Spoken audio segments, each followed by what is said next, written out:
Haldwani bulletin में आप सभी का स्वागत है। मैं हूं आपके साथ ऋतु बसंत। चलिए बुलेटिन की शुरुआत करते हैं आज की सभी अहम खबरों के साथ। हल्द्वानी में नगर कांग्रेस कमेटी के द्वारा भ्रष्टाचार के गोले पहनकर विरोध प्रदर्शन किया गया। नगर निगम होश में आओ, होश में आओ, होश में आओ। भ्रष्टाचारियों को सजा दो, भ्रष्टाचारियों को सजा दो, भ्रष्टाचारियों को सजा दो। नगर निगम मुर्दाबाद। देखिए, नगर निगम ने जो आपदा में भ्रष्टाचार का अवसर ढूंढा, चाहे दुकानों का नामांतरण हो, चाहे सैनिटाइजेशन का हो, चाहे नाले की सफाई हो, चाहे भ्रष्टाचार के गोले कह रहे हैं 1,26,000 के गोले बनाए, 40,000 गोले ढूंढ के दिखाइए कहाँ बने इस शहर में।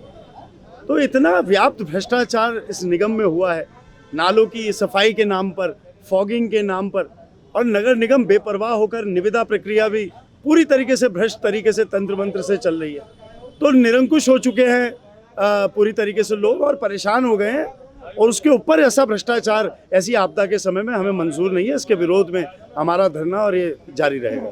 जी, जैसे कि आज धरने को 6 दिन हो चुके हैं, छठा दिन है आज धरने का, किसी अधिकारी ने अभी तक आपसे संपर्क किया? नहीं, देखिए, कल हमने ज्ञापन दिया है सिटी मजिस्ट्रेट महोदय को, जिलाधिकारी महोदय के उनको वो माध्यम थे, जिलाधिकारी महोदय के नाम ज्ञापन था, जिसमें व्याप्त भ्रष्टाचार के हमने जो सारे मैंने आपको बातें बताई अंकित करी और उनसे साफ बोला है कि इस पे जांच बैठाई जाए। ये हमारी मांग है। सीएम साहब तो ये भी कहते हैं कि -1% अनएम्प्लॉयमेंट है, तो 0 और -1 का ही खेल खेल रहे हैं। भगवान जाने कितने जीरो जोड़ लिए और कितने माइनस कर दिया है स्टेट को, ये तो उनसे जवाब पूछिए आप। आज कोरोना महामारी के चलते जहाँ पूरा विश्व परेशान है, भारत में भी इसके केस बढ़ते जा रहे हैं। वैसे ही हम देख रहे हैं यहाँ आपदा में भ्रष्टाचार के अवसर उड़े जा रहे हैं, चाहे वो राशन वितरण में हो या दुकानों के नामांतरण में हो। ये भ्रष्टाचार के जो गोले हैं, तो खुला भ्रष्टाचार का खेल खेला जा रहा है, जो कि बहुत ही निंदनीय है, बहुत ही दुखद है, और इसके विरोध में हम यहाँ पे धरने में बैठे हुए हैं। आगे हम अनिश्चितकालीन धरने पे बैठे हैं यहाँ पे सुमित हृदय जी के नेतृत्व में, और बाकी हम इनका विरोध करते रहेंगे जब तक इस पे कोई कार्रवाई नहीं होती है, जांच नहीं की जाती है।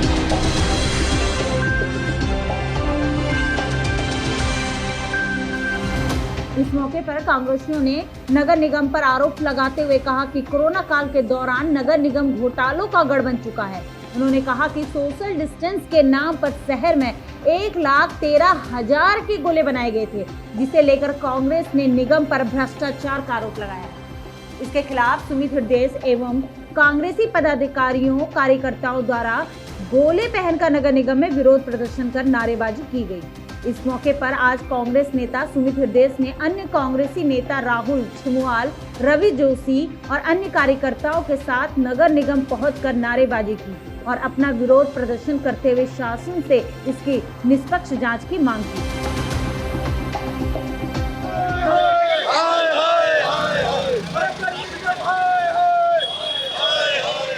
नगर निगम होश में आओ, नगर निगम होश में आओ।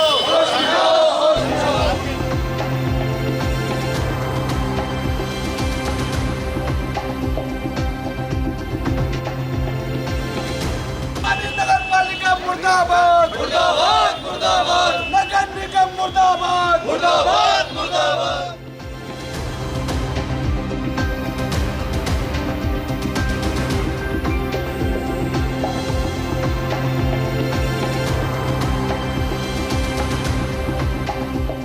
ये भ्रष्टाचार के जो गोले प्रतीक बन चुका है इनके भ्रष्टाचार का, वो लाके हमने टांग दिए इनके गेट में। नामांतरण प्रक्रिया में स्टैंप की चोरी हुई, इन्होंने मार्गदर्शन गलत दिया। अधिनियम 2016 का कहता है केवल मुख्य नगर अधिकारी नामांतरण प्रक्रिया में अध्यक्षता कर सकता है। उसको सारे कानून दरकिनार करके अपने नियम कानून बना के अपने हिसाब से निगम चला रहे हैं। 27 लाख रुपए राशन, 70 लाख रुपए सैनिटाइजेशन, हर चीज़ में लूट मचाई हुई है। उसके खिलाफ हमने यहाँ पे आके प्रदर्शन करा है। न्यायिक जांच मांग करते हैं, निष्पक्ष जांच हो तो माने कि त्रिवेंद्र सिंह रावत जी की जीरो टॉलरेंस सरकार में कोई दम है। इस सरकार से मुझे क्या, आप आम जनमानस से पूछ लीजिए, किसी व्यक्ति को कोई उम्मीद नहीं है, लेकिन फिर भी जनता के पैसे को लूटते हुए हम नहीं देख सकते, इसलिए भ्रष्टाचार के खिलाफ आवाज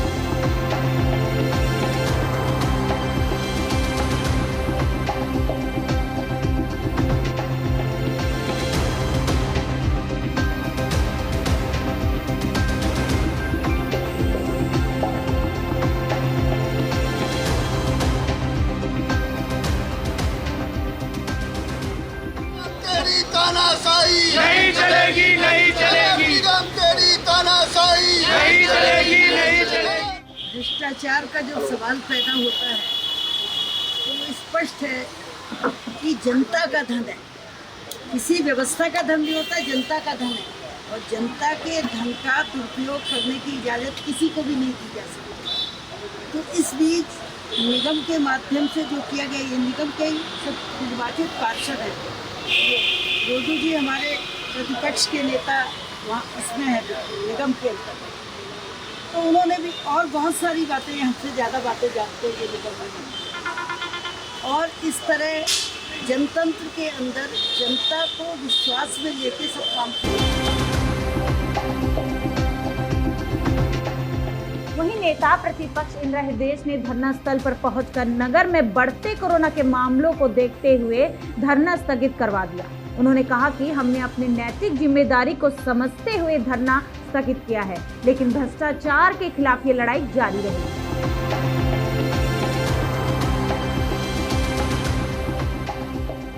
और 2 साल हो गए, लगभग 1-1.5 साल होने को जा रहा है। जनता आखिर कहीं न कहीं जवाब अपने पार्षद से मांगती है कि आपने 5 साल में क्या किया, और यदि आपने संघर्ष किया होगा तो कल आप जाके कर सकते हैं। आप कह सकते हैं अपने लोगों के बीच में आज मैं प्रतिदिन जाके इस भ्रष्ट नगर निगम के खिलाफ, विकास विरोधी नगर निगम के खिलाफ मैं संघर्ष कर रहा हूँ, इसलिए आपका मान मनोबल अपनी जनता के साथ स्पष्ट रहेगा।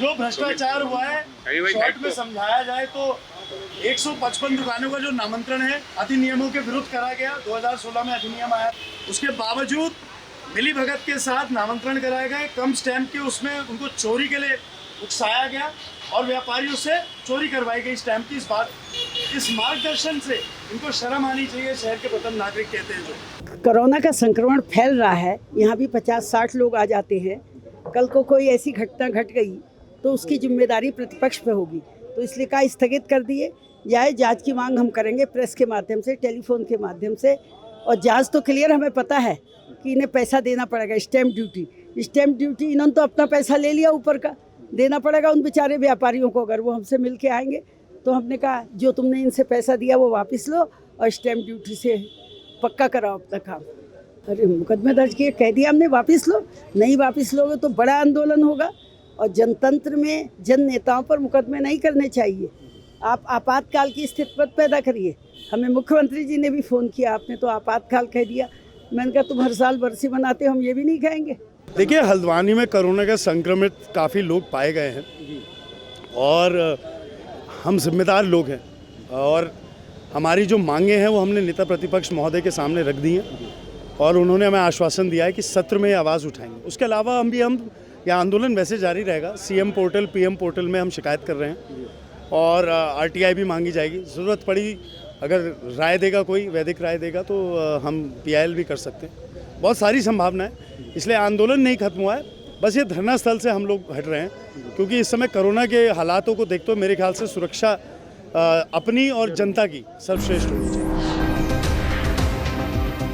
2022 के चुनाव को देखते हुए आज आम आदमी पार्टी ने आज हल्द्वानी में एक प्रेस कॉन्फ्रेंस की, जिसमें कि पार्टी के प्रदेश प्रभारी दिनेश मोहनिया ने कहा कि दिल्ली की आम आदमी सरकार ने अच्छी रणनीति के साथ सरकार चलाई है और अब उत्तराखंड में भी इसी तर्ज पर राजनीति की जाएगी। उन्होंने कहा कि दिल्ली में अनेकों सुविधाओं को मुफ्त देने के बाद भी सरकार की आय में बढ़ोतरी हुई है। उत्तराखंड के लिए उन्होंने कहा कि अगर पहाड़ के लोगों को मूलभूत सुविधाएं दे दी जाएं तो पहाड़ से पलायन को रोका जा सकता है। कोरोना महामारी को लेकर उन्होंने कहा कि राजनीति नहीं होनी चाहिए।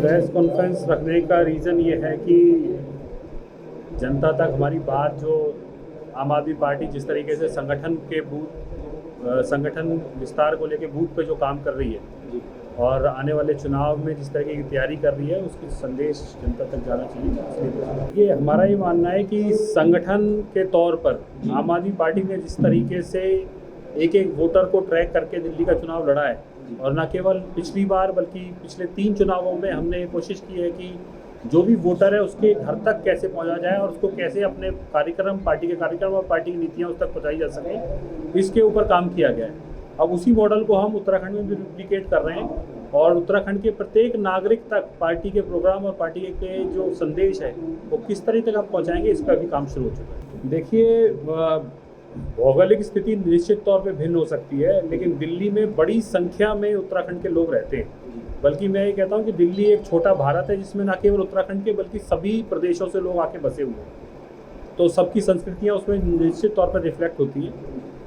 लेकिन फिर भी जहाँ तक मुद्दों की अगर बात करें तो जिस तरीके के मुद्दे दिल्ली में, उसी तरीके के मुद्दे लगभग उत्तराखंड में भी हैं। उसमें कुछ और मुद्दे भी जरूर सम्मिलित करने होंगे, लेकिन मेरा ये मानना है कि किसी भी समस्या के हल के लिए, उसका समाधान होने के लिए आपकी नीयत की बड़ी आवश्यकता है। आप ये काम, मतलब अगर हम मुद्दों की बात करें तो बिजली, पानी, शिक्षा, स्वास्थ्य, पलायन, किसानों के मुद्दे जो हैं वो हर पार्टी के मैनिफेस्टो में आपको मिलेंगे, लेकिन कोई भी पार्टी ये बताने की स्थिति में नहीं है कि वो किस प्रकार इन मुद्दों को हल करेगी और कैसे सॉल्यूशन होगा।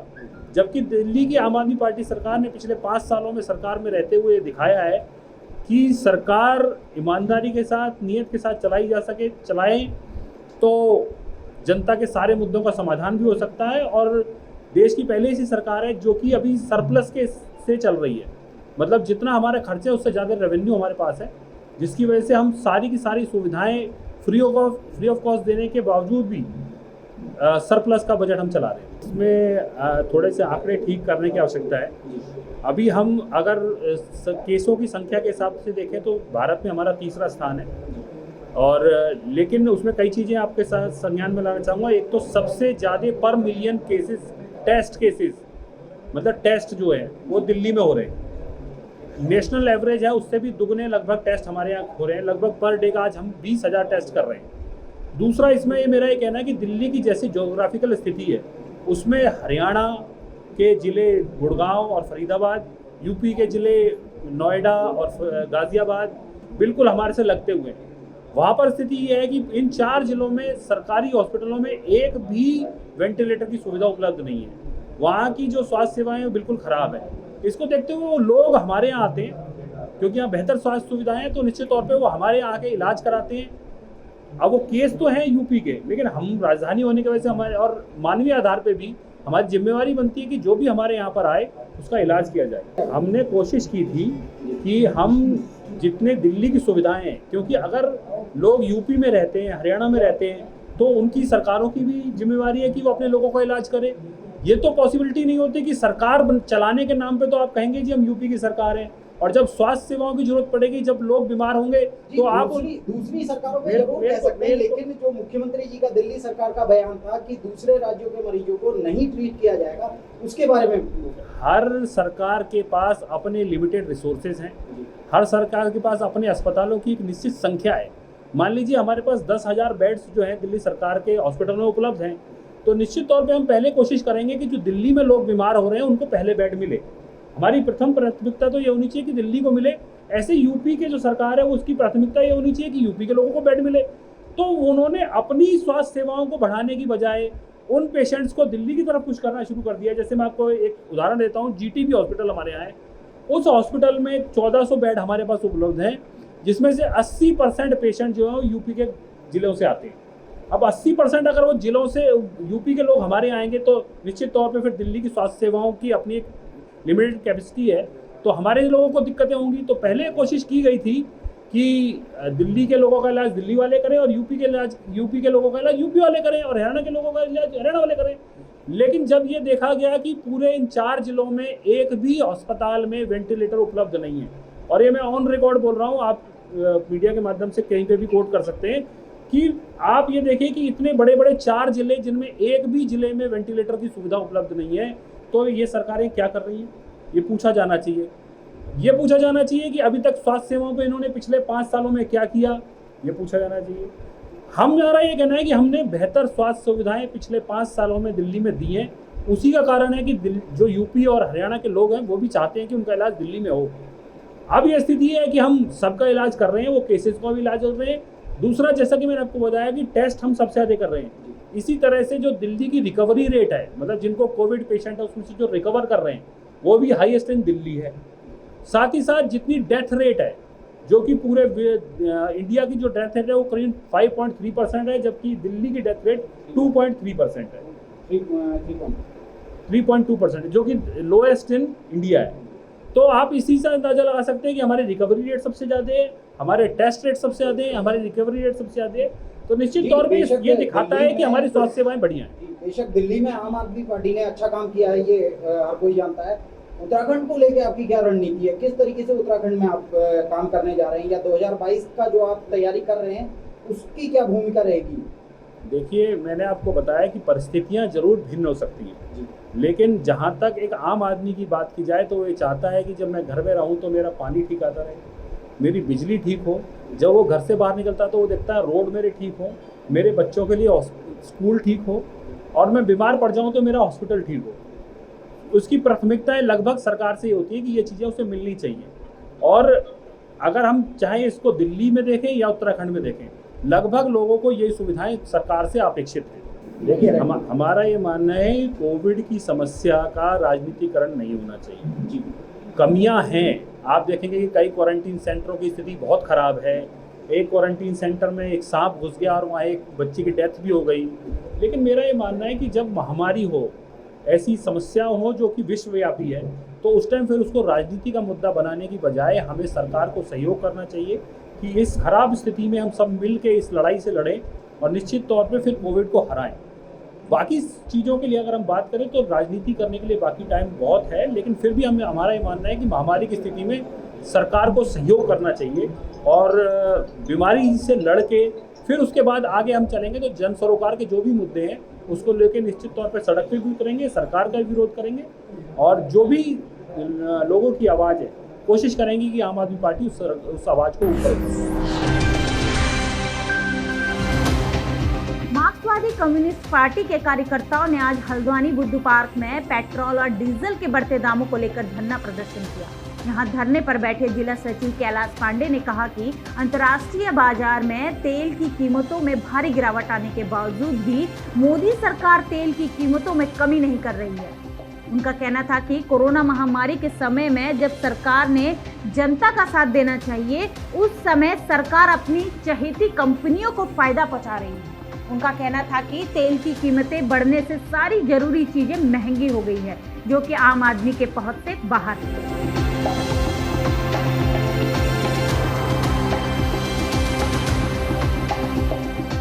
नमस्कार, स्वागत है आपका न्यूज़ 31 उत्तराखंड में। और आज हम खड़े हैं हल्द्वानी के बुद्ध पार्क में, जहां भाकपा माले के कुछ कार्यकर्ता यहां धरने पर बैठे हुए हैं। पेट्रोल डीजल की जो बेतहाशा मूल्य वृद्धि की गई है केंद्र सरकार द्वारा, उसके विरोध में यहां धरने पर बैठे हुए हैं। आइए इनसे जानते हैं और क्या क्या मांगे हैं इनकी, किस तरीके से ये अपने काम को अंजाम दें। देखिए, लगातार 21वें दिन पेट्रोल और डीजल की कीमतें जबकि पूरे अंतर्राष्ट्रीय बाज़ार में कम हो रही हैं, पर हमारे देश में लगातार उनमें इजाफा हो रहा है। और हम ये कहना चाहते हैं कि निजी तेल कंपनियों को फ़ायदा पहुंचाने के लिए मोदी सरकार ये जानबूझ के कर रही है। और ऐसे समय में जब कोरोना से पूरे देश प्रभावित है, लोग परेशान हैं, और ठीक उस समय पेट्रोल और डीजल की कीमतों में वृद्धि महंगाई में वृद्धि करेगी। किसानों के लिए जिस समय रोपाई का सीज़न है, ठीक उस समय डीजल के दाम को पेट्रोल से भी ऊपर पहुँचा देना, ये समझ में आता है कि एक ऐसी किसान की समर्थक सरकार है। और आप देखिए कि अभी लगातार ये जो वृद्धि हो रही है, इसके खिलाफ हम देख रहे हैं कि रोडवेज में किराया बढ़ा दिया है, दुगना किराया कर दिया है। तो आम जनता के लिए कोरोना के समय में राहत पहुंचाने के बजाय मोदी सरकार उसको परेशान करने का काम कर रही है। तो इसके खिलाफ हम लोग यहाँ धरने पे बैठे हैं। देखिए, पूरे राज्य में हम लोगों ने, वामपंथी पार्टियों ने ये प्रदर्शन का आयोजन किया है, और हम लोग ये चेतावनी सरकार को देना चाहते हैं कि अगर ये दाम कम नहीं हुए तो पूरे देश के भीतर लगातार विरोध चल रहे हैं, और ये तगड़े विरोध का सामना मोदी सरकार को करना पड़ेगा। ये पेट्रोल डीजल की दाम का मायना यह है कि पूरे तमाम जो चीज़ें हैं उनमें महंगाई में लगातार वृद्धि हो रही है, लगातार लोग परेशान हो रहे हैं। और इसलिए हम सरकार को चेतावनी देना चाहते हैं कि अंतर्राष्ट्रीय तेल बाज़ार में जिस तरह से कीमतें हैं, अगर वहाँ आपने कहा था कि जो कीमतें हैं वो कीमतें हम लोग इस पर छोड़ देंगे कि भाई अंतर्राष्ट्रीय बाज़ार में कीमतें कैसी होंगी और इसमें सरकार का कोई हस्तक्षेप नहीं होगा, तो सरकार इस बात का जवाब दे कि लगातार जब न्यूनतम स्तर पर वहाँ कीमतें पहुँची हुई हैं, तो यहाँ हमारे देश के भीतर हमारे अगल बगल के जितने भी देश हैं, पाकिस्तान, नेपाल, बांग्लादेश, श्रीलंका, सब में तेल की कीमतें हमारे यहाँ से कम हैं। और मज़े की बात यह है, श्रीलंका तो भारत से तेल खरीदता है, भारत से तेल खरीदने के बावजूद वहाँ तेल की कीमतें भारत से बहुत बहुत कम हैं। तो इसका जवाब सरकार दे कि ऐसा क्यों है। देखिए, ये तो अच्छी बात है कि पूरा देश का विपक्ष मोदी सरकार के इस जो महंगाई बढ़ाने वाले कदम के खिलाफ है, और हम तो चाहते हैं कि पूरा विपक्ष इसमें पूरा जोर दे करके इस काम को करे। जहाँ तक साथ आने वाली बात है तो ये देखा जाएगा, अभी तो कोई प्रस्ताव हम लोगों के पास नहीं है, परंतु हम लोग जरूर चाहेंगे कि देश में जनता की नुमाइंदगी करने वाले जो भी लोग हैं, ये जन विरोधी सरकार है, ये सरकार के लगातार जन विरोधी फैसले हैं। आप देख लीजिए, कोरोना वाले मामले में ही देखिए, जब कोरोना में 500 मरीज नहीं थे तो आपने पूरे देश में लॉकडाउन किया, सड़कों पर निकलने के लिए लोगों को डंडेबाजी की गई, और आज के दिन में जब 5 लाख से ऊपर मरीज पहुंच गए हैं तो ऐसा दिखाने की सरकार कोशिश कर रही है कि सब कुछ सामान्य है, जबकि जनता इसकी लड़ाई के प्रति गंभीर है, पर सरकार बिल्कुल गंभीर नहीं है। तो इसलिए ज़रूर है कि विपक्ष को पूरा तेजी से हमलावर होना पड़ेगा और इस सरकार की जनविरोधी नीतियों के खिलाफ सड़कों पर उतरना ही पड़ेगा। आज की अहम खबरों में बस इतना ही। कल फिर मिलते हैं इसी समय कुछ और नई खबरों के साथ। तब तक के लिए आप बने रहिए हमारे साथ और देखते रहिए न्यूज़ 31 उत्तराखंड।